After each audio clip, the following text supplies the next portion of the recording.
So wow, that was a convoluted video. I think I'm out of practice.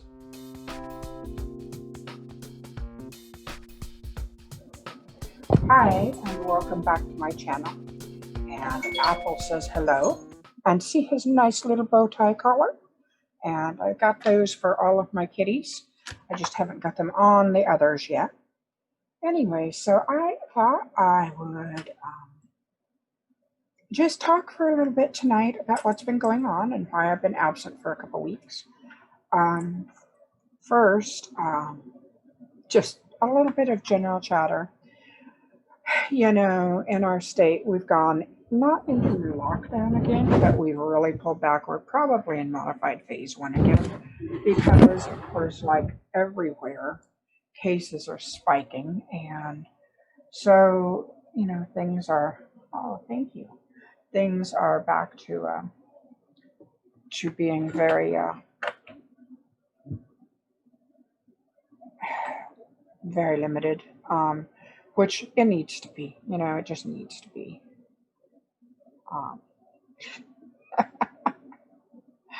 He wants his blanket. So I hope that you and all of your friends are well and all of your families. There have been several things that were hard and that kept me from filming. And one of them, I lost a dear friend. I don't know if you know the author Rachel Caine. She was a good friend. Her name is also, her pen name was Rachel Caine.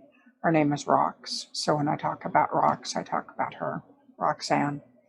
Anyway, she had a very aggressive form of breast cancer, and they tried everything, and nothing helped. And so she passed on November 1st on Samhain, and that was difficult. She was much beloved by a lot of people, and a lot of her readers, of course, and those of us in the writing community who knew her. She had a heart of gold, so she is missed. And right around that time, I've been trying to get back as low carb as I can because it's just better for my body. I feel better that way. However, unfortunately, yeah, I saw your tonsils. Unfortunately, there are a few foods that I didn't realize were terribly unsafe for me. And so I ate some of them and ended up with a really bad reaction. And it took me a couple days to recover from it. My body really felt the repercussions of that one. You see, with MCAS, and also the condition histamine intolerance, there are a lot of foods have high histamine. Now, histamine, your body needs a certain amount of histamine to function correctly. But for those of us who have both mast cell activation disorder and histamine intolerance, our bodies can't tolerate that much histamine. Too much, and it throws us into an allergic reaction. I did not go into anaphylaxis, but it was a really bad response. I woke up at 3:30 that night, and in the morning, well, 3:30 in the morning, 3:30 at night, whatever. My asthma was so bad that I could barely breathe. And I used my inhaler, and I took more Benadryl. And usually that knocks it back, but it didn't knock it back that easy. I ended up using several doses of Benadryl that night. And it wasn't to where I needed the Epi-Pen. My throat wasn't closing up, but my chest, my bronchial tubes were just spasming. And so finally I got it under control, and I managed to get back to sleep by about 7 a.m. But that takes a toll on me, and it really throws my body into almost like a shock form of shock or something. And so for the next couple of days, it was rough, and I lost work time because of it.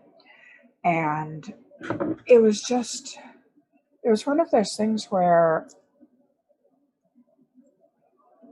and when I when I went and looked back, I was like, why did I do that? And it's like, well, I wasn't sure, because with this condition, one day I can eat something and be fine, and the next day I can eat it and go into anaphylaxis. And it's not always the foods that you think are unsafe for you. And it depends on how much stress you're under and how much heat you're getting. Like sunlight can throw me into a reaction. Too hot of a water, I can't take hot showers. I take lukewarm showers because hot water can throw me into a reaction. And I had just come through stress of losing my friend Rox, and then there was the stress of the election, and don't even get me started on that. And I was just a mess. I mean, it hit hard. My back is still feeling the spasms that it went into. So yeah, I wasn't doing any filming at that point, and it's just, I just couldn't.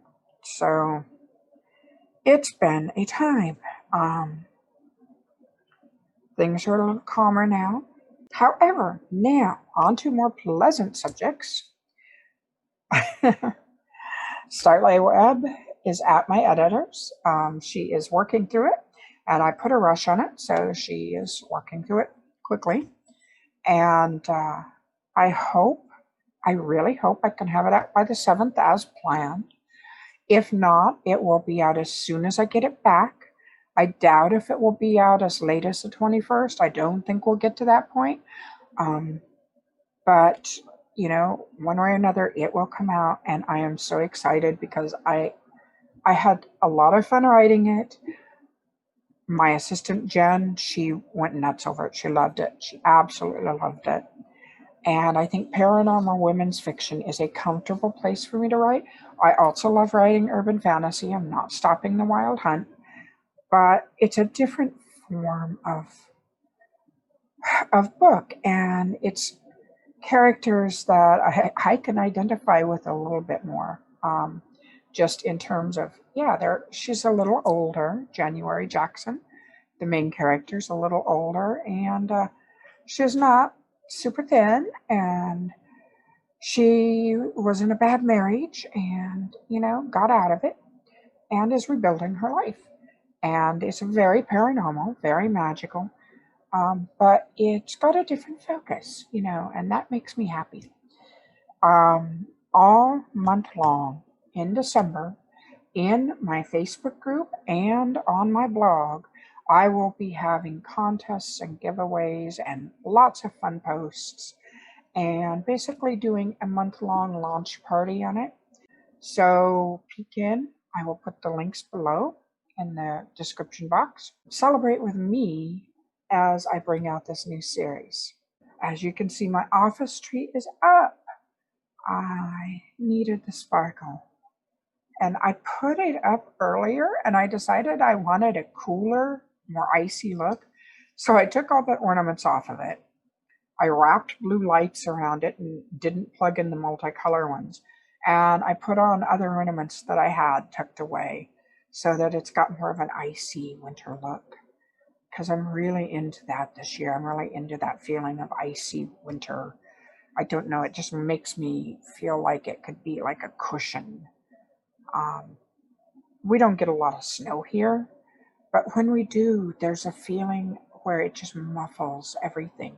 And it's almost like soothing. It's very soothing. It muffles sound. It muffles the harshness, the grittiness around.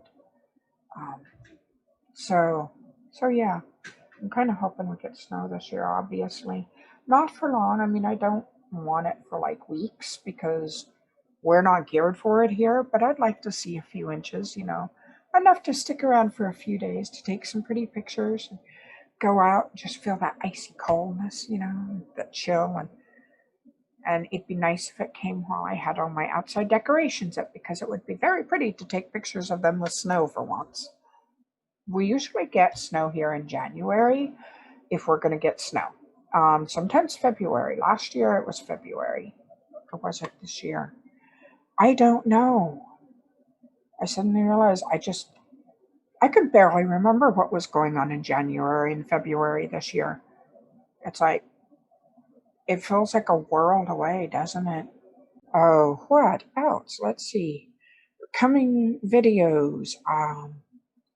The ones I promised you, my astrology interview with my best friend, who's an astrologer, an interview with my assistant on her disabilities. Sam and I will be doing more videos again soon. And I just want to get back in the swing of things, Let me know what you'd like to hear me talk about. I'm interested. It's like I thought of doing a video on how I plan out my writing or how I plan out my days, how I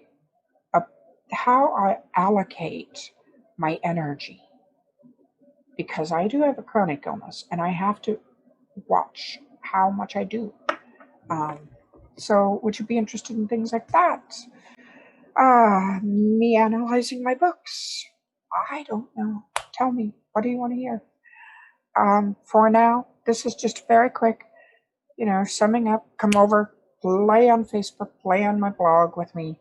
I'll be giving away lots of good stuff both places. And hope to see you there. And we will talk to you later, I guess.